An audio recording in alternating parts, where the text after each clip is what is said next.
বলতে বলতে সে রানার ব্যাট থেকে আগুন ছড়া শট ছক্কা।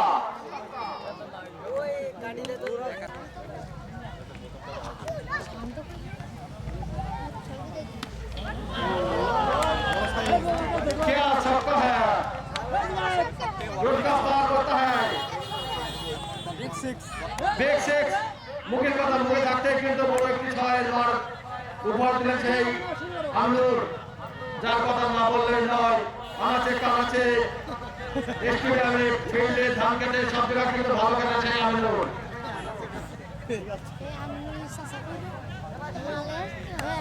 বলে বলে আবার বলে প্রস্তুত ভাই ব্যাট করবে আমিনুর। বহুত বড় ছক্কা মারতে হয়, আবারও সেই বড় ছক্কা মার উপরে দিল সেই আমিনুর। বলে কিন্তু আমরা দেখতে পাচ্ছি দর্শক আলোচনা করে বলছে টার্গেট গুগলি গুগলি। বলতে বলতে সেই ধান খেতের বেলা আব্দুল আলিম দেখিয়ে দিল যে আমিও পারি।